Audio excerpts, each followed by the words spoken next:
Oh, you want to unmute. Sorry. Unmute. Oh, There there we I go. am. Okay. Okay. I'm an alcoholic and my name is Jacob. And I haven't found it necessary to pick up a drink or a funny cigarette, as my first sponsor used to say, uh, from July 5th, 1984. And for that, I'm really grateful, as well as all the drivers in the state of Maine.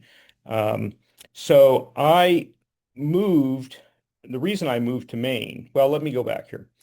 The reason I identify myself as an alcoholic first and then my name is because I heard this on a speaker recording where the person doing the recording says, I can change my name whenever I want, but I can't change the fact I'm an alcoholic. And that's why I identify myself that way now. And I have for, quite some time. So the reason I'm in Maine is I got sober in Maine.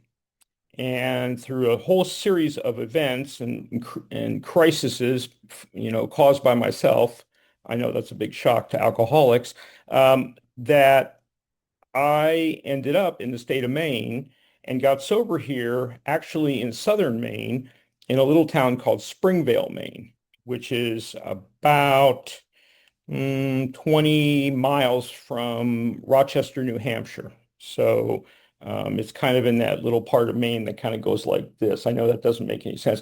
I have a degree in geography. You'd think I would hold up a map or something, but it's just easier to go like that.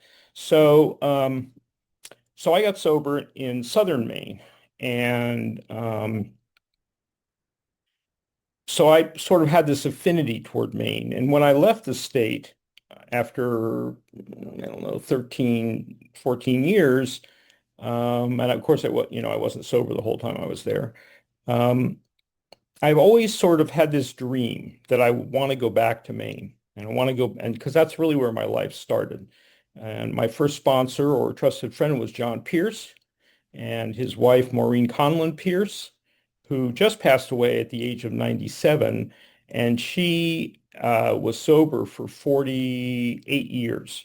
So, she was a real inspiration to me. And both of those people really were my mom and dad, essentially, because my parents, kind of had their own sort of things to deal with. And so coming to Maine, getting sober, this is really where my life started. And of course, who knew that I'd be back here again? But, that power greater than myself has a way of entering, being in my life when things are happening. And there it was, I was a big skeptic for a lot of years in Alcoholics Anonymous. And I was always questioning why this, why that, I was like doing analysis to paralysis. And so one of the things that I will just briefly mention, because honestly, my drinking wasn't all that exciting. I drank too much, I drank too often, and now I'm in Maine and I'm sober. Thank you very much. Have a nice day. Anybody have any questions? So I grew up in an alcoholic family, and meaning I was the alcoholic and everybody was just doing their thing. And I never really felt like I fit in. And one time I was about, I don't know, 7 or 8 years old, and I was feeling kind of out of sorts. And I went to my parents and I said, "Was I adopted?" And they said, "No, no, no, no." But I definitely always felt sort of on the outside. Never really felt like I belonged for some reason. And I had my sort of first experience with uh, that way to change who I was or to not necessarily feel better, but feel different. So I remember this that we were living at the house and I was probably in Cincinnati and I was probably, I'm guessing maybe 4 years old or something. And I was hyperactive at the time. We now call it ADHD. And I remember underneath the sink, there was this really large brown glass bottle. And in that glass bottle was red liquid. And that red liquid was basically what we now today call Adderall or speed. And it was probably dexedrine or something like that. And my mom told me, and my dad was a doctor also then, and said to me, if you feel jumpy inside, then come to me and I'll give you a tablespoon of the magic medicine. So, being the good alcoholic, I say when people say I was born alcoholic, I don't know if I was born alcoholic, but I certainly got the hang of it quick. And so, a couple times I really was feeling jumpy inside. And then somehow in my mind, my little 4-year-old mind, I thought, I could just tell her that and then I'd get what I wanted. And so I would tell her that and she would give me, a big tablespoon. And then a couple hours later, I'd be back for my tablespoon again. And at some point in that period of time, I stopped getting the red liquid because my parents used to sort of, argue or whatever with the door closed, but all of us kids could hear what was going on. It wasn't a big secret. And they had this little discussion, I guess, about the fact you can't keep giving Jackie, that medicine because he's going to become a drug addict. He's going to get hooked on it. And I thought, yeah, okay.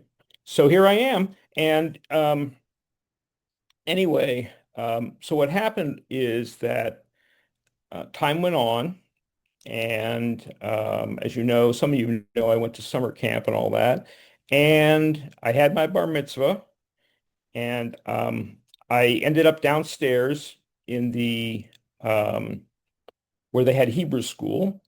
And I drank some schnapps, smoked a cigar, vomited, and said, I'm never going to do that again until, of course, I did it again, naturally. And you know, I just thought I'd made it. Here I was 13 years old. I was a man, and I thought I made it. And many years later, my dad said to me, who was not a member of Al-Anon or any other program for that matter, he said, "Oh, Jews, we can't be alcoholics." And of course, I'm here to tell you to prove him wrong, unfortunately. And I've been to plenty of AA meetings in New York City, and I can tell you there's plenty of Jews that are alcoholics. So much for that myth, that fable. So anyway, um, I turned six. I was always feeling awkward about things, and I turned 16, and I wanted to be part of whatever the crowd was. But I looked older, and now I look younger, of course, at least in my mind. So I looked older, and it was easy for me to buy alcohol because, in Ohio back then, all you could get was 3-2 beer, and that was pretty bad stuff. But because I looked older, I could get the good stuff, the stuff with 6% alcohol, or whatever it was. So I used to be the designated alcohol buyer, and I was also apparently the drinker because at 16 I got drunk, fell in the bushes, vomited on myself. Sound familiar? And I thought I was all that. And they really didn't like me, I guess, but when they wanted me there because I could go out in the car and buy beer. I never had this idea that I was an alcoholic because somebody once told me you can't be an alcoholic if you drink beer. So I believed them, and that was fun. I mean, it's amazing what we believe, right? I mean, all that stuff about, well, if you drink olive oil, you'll coat your stomach, and then if you drink, it won't have an effect on you. Or if I eat bread soaked in milk, which by the way is disgusting, then you could drink and you won't get drunk. I mean, all these crazy myths. But I believed them and certainly tried them all because I wanted to hang on to this feeling that I felt. I just wanted to feel different. I didn't want to feel happy. I didn't want, to feel light and good with the girls and all that stuff. I just wanted to feel different. I came from a family where my dad had been he had some, he was highly qualified as a doctor, but had very poor self-esteem. And my mom was a Holocaust survivor. And so she came with a whole bunch of baggage. And I don't, today I have compassion for my parents because literally they did the best they could with what they had, and they really weren't well equipped. I saw a picture, several years ago of my grandmother, his mom, and she was like posing on a rock in New York City that she had just come over on the boat, as they used to say. And she had these really big bug eyes. And my first thought was, oh, this woman's crazy. And whether I'm not a doctor, obviously, but she had that look, and and she'd always been accused of having, I guess what they called it, hardening of the arteries, and which is another word to say, I suppose, that she was nuts. So that's how my dad grew up. And his brother, my uncle, is an alcoholic. Um, and my dad was a workaholic. We all have stuff. I mean, we all have baggage. We all got Samsonites. So, so it was difficult in my house. And I was the lost child. I always wanted to be a little bit different. And I drank. And I didn't drink like, I wanted to hide it so I wasn't, you know, drunk when I came home from a date or something like that. And I can actually tell you, and this is what's really cool about AA, is that I was told early on that if you don't remember your last drunk, then you're going to go and do it again because it's not right there in front of you. And that's why I go to a lot of meetings today to carry the message and also to remember because I go to newcomer meetings. And that reminds me where I could be again and where I could be making the same kind of mistakes over and over and over again, expecting different results. So I was 16, the magic number, and I was driving and I was working in a greenhouse in Cincinnati.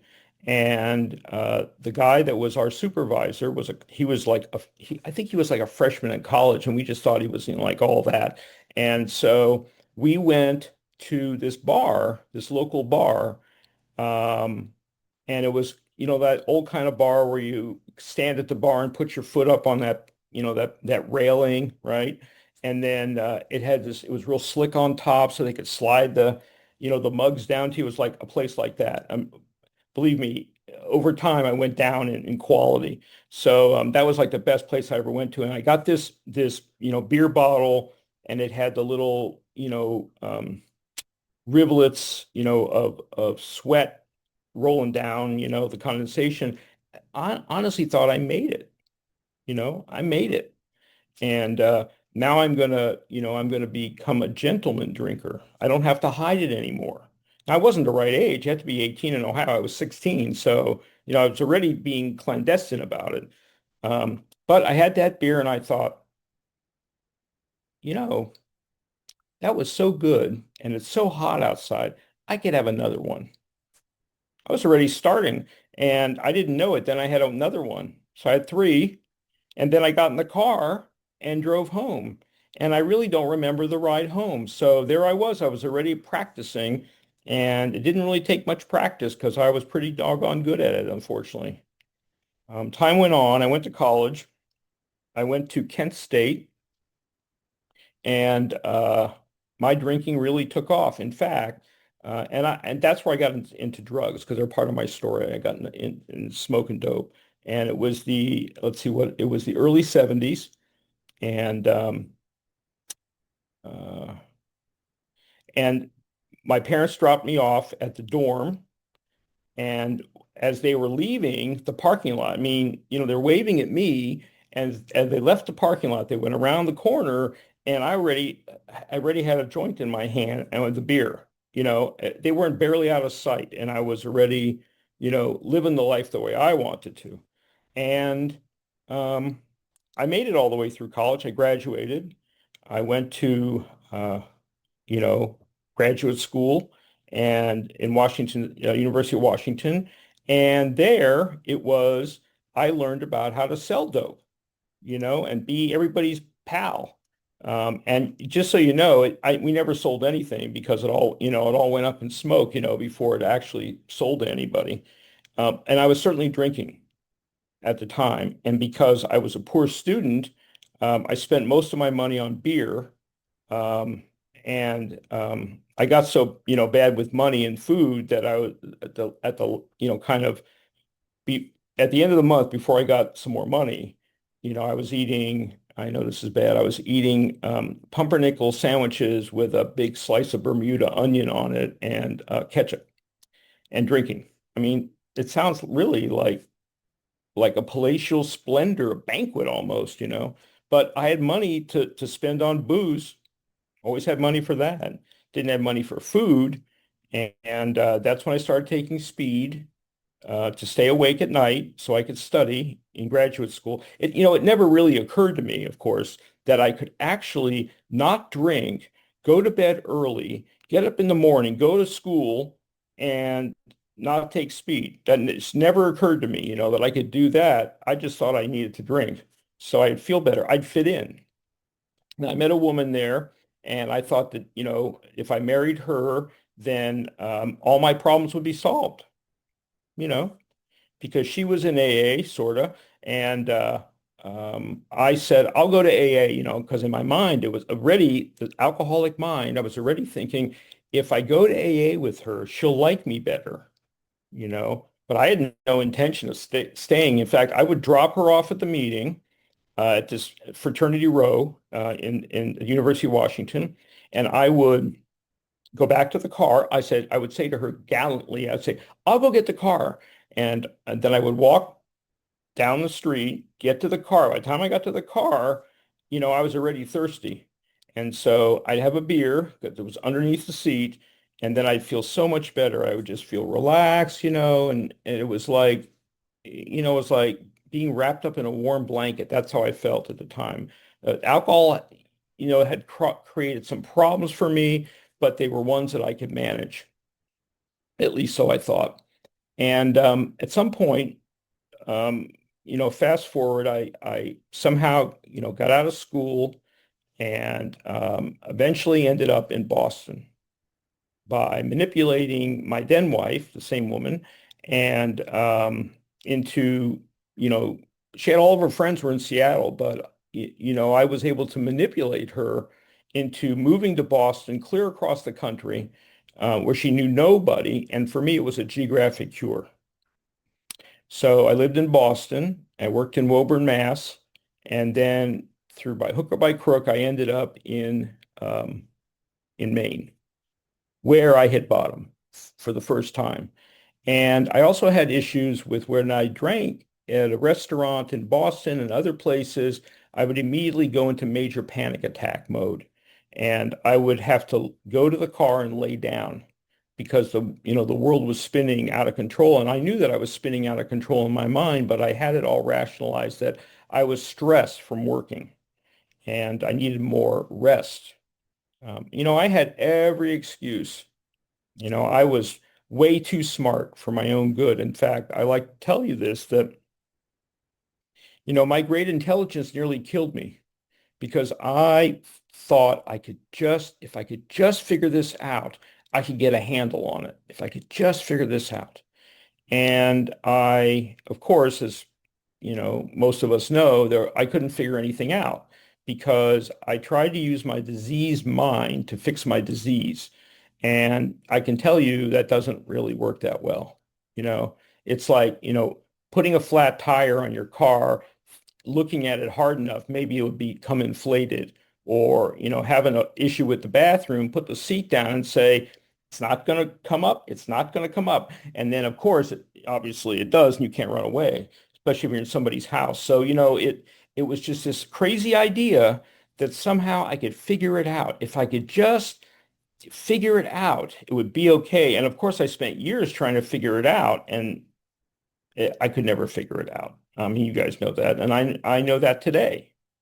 At any rate, I ended up going to a 4th of July party on July 4th in a little town near where eventually I got sober and did some serious drinking. Did not have a blackout.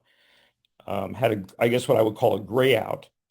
I mean, I know this sounds weird, but I almost envied people early on that had blackouts because at least they didn't remember what they said and who they said it to. In my situation, I remembered everything I said and who I said it to and what the consequences of that was. And that's the part that I always said to people, if I could just have a blackout, then I wouldn't remember any of that stuff. And it was torture. It was torture. I would just torture myself. Oh my God, what did I said this and now they're not going to like me or they're going to send somebody after me or, I mean, it was always a consequence to my, um, you know, acting out. That's what I would call it, acting out. I was just thinking when I went to, there's the woman on there whose name I can't remember, Tina, maybe that's her name, and from Toronto. And I remember going on a field study when I was living in Ohio, going to Kent State, and we went to a tour on a tour of the Molson Brewing Company, and they had a tasting room, and they give you this teeny tiny little beer, it's like barely enough to wet your whistle, and I said they said, well, here, you can have this Molson, whatever it was, and I had that little bitty beer, and I thought the first thing I thought was, I wonder if they have larger glasses. So I went to the woman that would like, she wasn't like a barmaid, but I mean, a woman that was working there. And I said, do you have bigger glasses? And she said, oh, we do. And I said, well, can I have a bigger glass? Because I didn't quite get the flavor that you wanted me to try with that small glass. And of course, who knows if she knew that I was a drunk, but I just needed more beer. So I drank all this different Molson and then we left and I barely remember getting back to the hotel. I guess I did have a gray out because I wasn't too sure what was going on. And so, I'd always had that tendency to say, I just don't have enough. I liken that to, I've had issues with food. And so it's like this. You have a chocolate cake, right? And you cut a slice. And then you go eat it, and you come back and you look at the cake and you think, you know, that slice wasn't straight.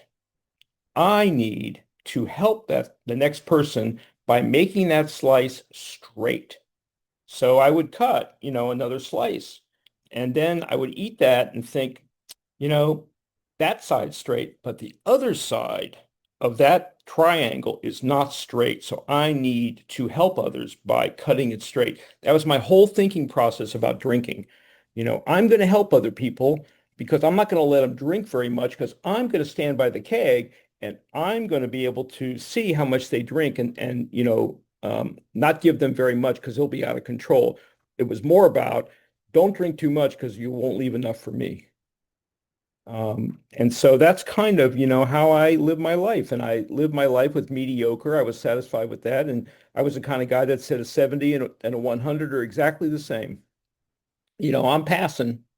And that's kind of how I try to sneak by in my life. Well, I'm in Maine and I go to that party and I leave the party and I wake up next morning and I'm in a panic. I mean, it's a major panic attack. And I could not settle down. And the more beer I drank, the more panicky I got until I just felt the room was closing in on me. I mean, it was a full-blown panic attack. Um, and I ended up through a series of phone calls and me weeping and all kinds of stuff, ending up at this hospital called the Jackson Brook Hospital. It was the first year, and I was in the the first potential graduating class, and I end up at this psychiatric hospital in a room with one of those places with a door handle on the outside. You can't get out. And it wasn't rubber, but it was padded, like when you go to gym class and you have the padding, so you don't like break your neck when you climb the rope and then you let go and, stuff like that. So I was in a room like that and I had everything taken away from me. And I was in one of those lovely little outfits, where your rear end is hanging out, and like you go to the hospital, they're so attractive. And I was in a room like that. And everything here, I was an executive in a small company that I helped start, and I was in this room and I was locked up. And I had everything taken away. And um, you know, and still, and still, when I left there after 30 days, and counseling and a bunch of other stuff. And still, I had this idea in my head that I could handle it if I could just figure it out. Well, I got with a counselor, um, and I was still sober. Sober the 30 days. I got with this counselor who said to me, and she's still in practice, actually. I've kind of, talked to her online or whatever, and she's still in practice. And of course, she's quite a bit older now. And uh, so she said to me, Jacob, I don't think you're going to be able to this, you're not going to be able to think your way out of this. And she said, there's this organization I think it would be good for you to go to, which is called Alcoholics Anonymous. Well, that was like a personal insult. If she knew how important I was, I couldn't possibly spend any time doing that because it would take away from all my other valuable things that I was doing, which didn't amount to anything really, because I certainly wasn't going to meetings. Um, so I said, and she said, don't worry, it's anonymous. I said, oh, great, nobody will know me. So I would go to the meetings, one a week, if I felt like it. So after a few weeks, she said to me, Jacob, I understand you're only going to one meeting a week. And I said, I thought this was anonymous. And she said, well, not for you, it's not, but if you want me to continue to be your counselor, you better start going to meetings and taking this seriously. So at that point, she said, if you don't go, I won't be your counselor anymore.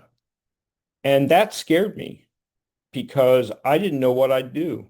That's when I reached my point of desperation because I was still trying to figure it out and there was no place to go. I mean, this was it.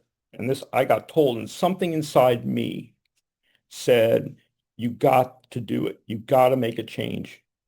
And so I started going to meetings.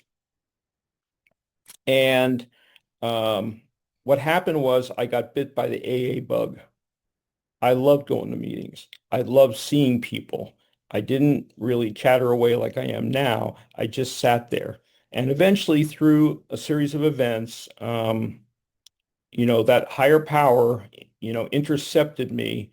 And I've had maybe 6 months of pretty rocky sobriety. I went back to rehab, this time in a place near Keene, New Hampshire, which is near the New Hampshire um, Maine border in that area. And I went to a rehab and because Jacksonburg Hospital was a psychiatric hospital, this was a real rehab.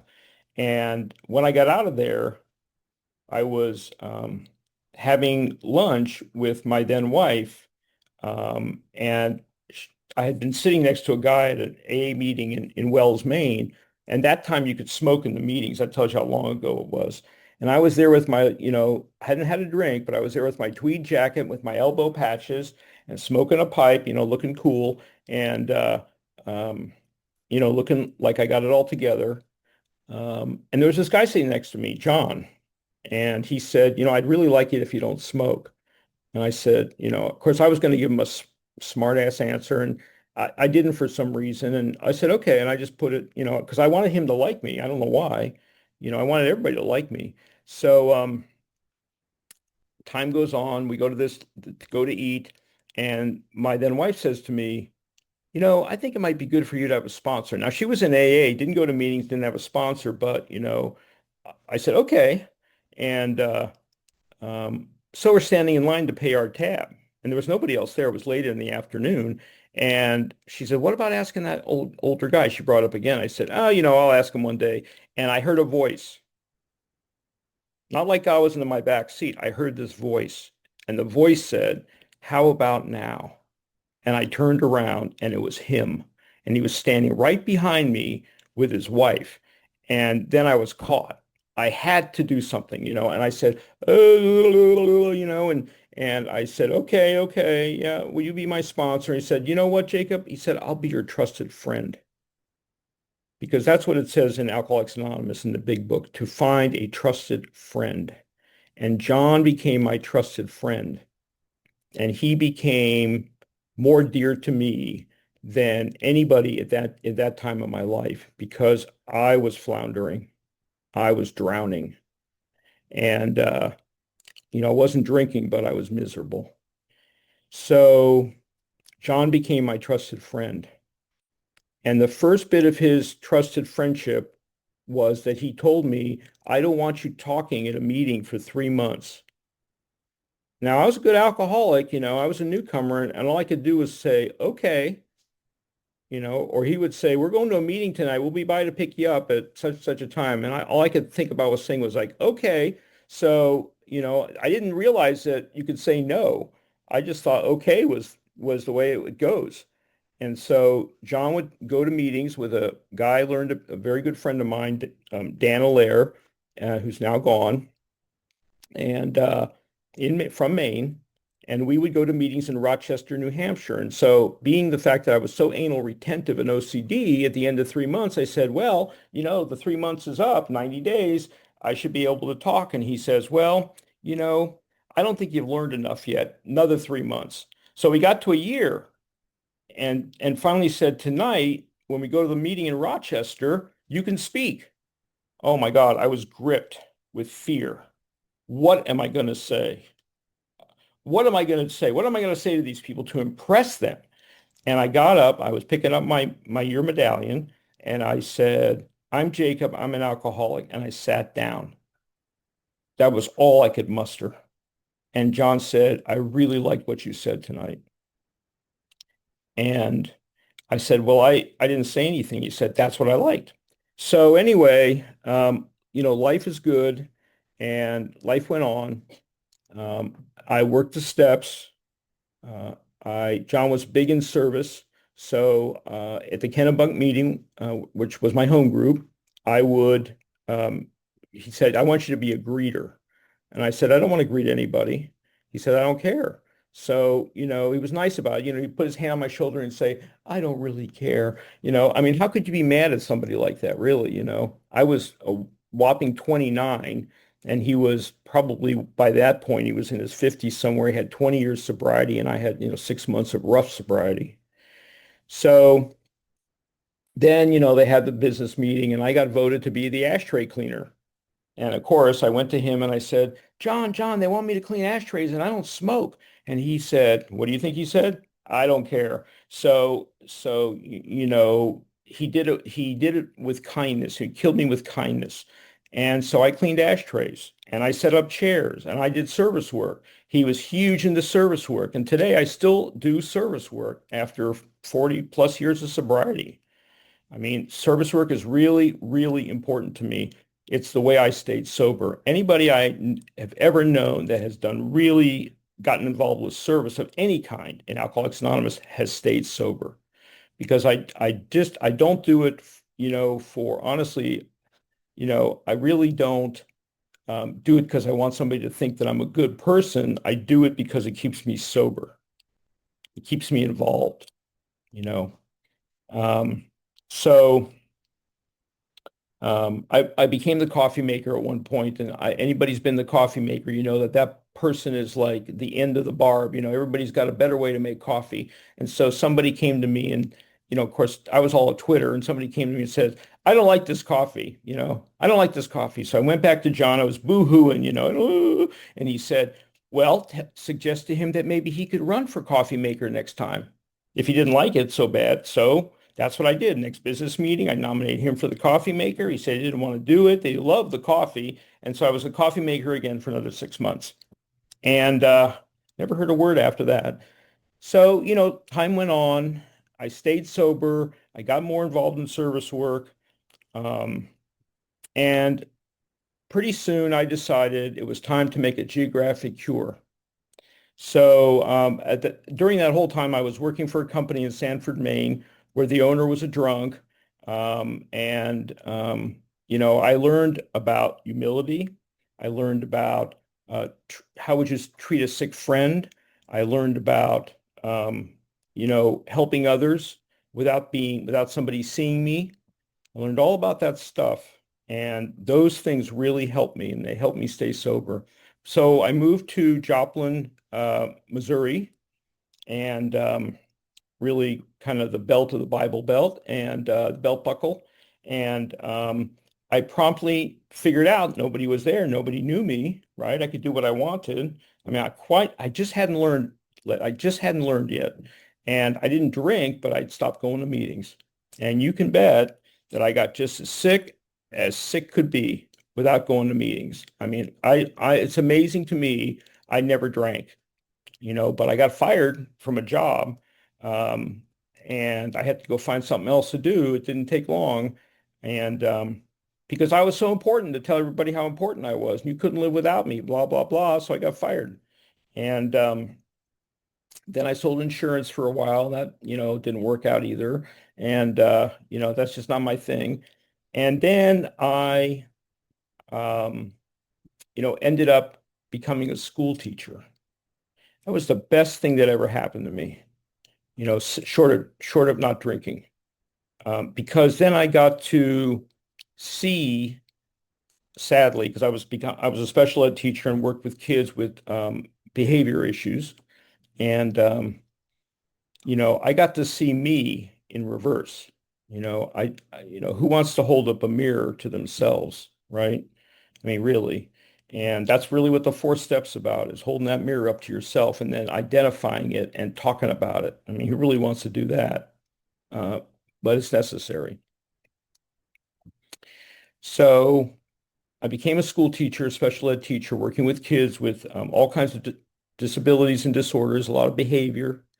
And, I stayed sober and I carried the message. Every day that I went to school, I carried the message.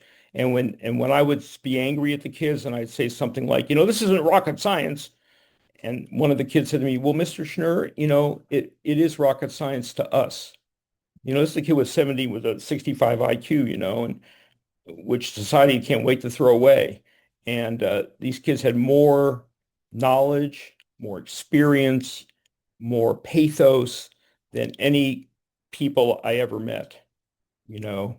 And it was those kids that really showed me the result of what happens when a family is gripped by that disease called alcoholism, because I got to see it every day. And I tried to pass on the message. I apologized to my students when I made a mistake, when I lost my temper, and the kids would say, you don't have to say you're sorry to me. Nobody says they're sorry to anybody. I said, well, I do. I say I'm sorry when I made a mistake. I admit that I made a mistake and I'm sorry and I won't do it again. Those kids were blown away and it really helped me to get out of myself. Um, Later, I met some of the parents and one of the parents said to me, you were so kind to my son. You never threw him out of class because every other teacher did. And I said, because what good would that have done to him? It would have given me a short-term reprieve, but it would have had a much more lasting effect on him than it would have had on me. And so, being in education and being an alcoholic and in recovery really gave me a chance to practice my program and to work my program, really work my program, and doing a lot of fourth steps, on me and a lot of amends, you know. Um, so life kind of went on and I wasn't always really, I didn't play well with adults a lot of times. And anyway, my mom died during that period and I ended up kind of going off the deep end and I'm still sober. But during that period, I was hospitalized because I stopped taking my medicine. I take a antidepressant medicine, anti-anxiety medicine. I've done it for many, many, many, many years, and I use it as prescribed.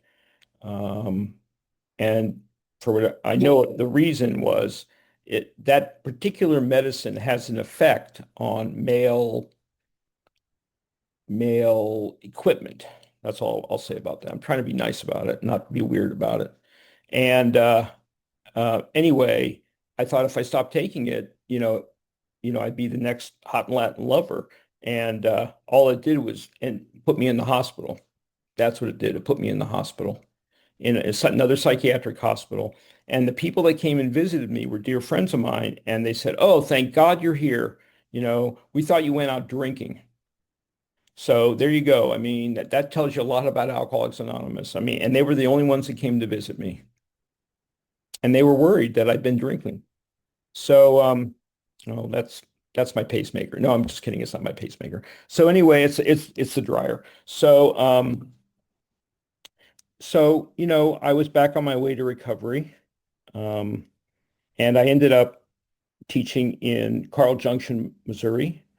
I didn't get my contract renewed because I was just, acting weird. I mean, after my mom died, everything went kind of kaploo. Even though I was going to meetings, I just wasn't with it. And I was saying weird stuff and doing weird stuff. And all during that time, I met somebody. 5 minutes, Jacob. Oh, 5 minutes. Okay. Yes, I sir. met somebody and who Diana knows, and we fell in love. I met her online. We fell in love. Um, and she is, hope she doesn't, she's sitting right behind me so she can yell at me when we're done. I'm going to blow her anonymity. She belongs to the other part of Alcoholics Anonymous, what they call the sister group. And that's been really good for her. And it's not good for me because she won't co-sign my BS. So it probably is good for me. And so anyway, life goes on. I'm sober today. I do a lot of service work. I'm an archivist, audio archivist for the state of Maine. And I was also an archivist in Missouri. And it's been really wonderful, to be an archivist and be involved in service work and be involved in, I could do a whole talk on just the things that I've discovered about myself. I have a nonprofit website, which you're more than all welcome to go to. There's no charge for anything. It's all free. You can download whatever you want for free. And there's speakers from years and years and years ago. You can have anything you want. You can download it. You can copy it. You can give it to people. I don't care. You can sell it if you want. I don't care.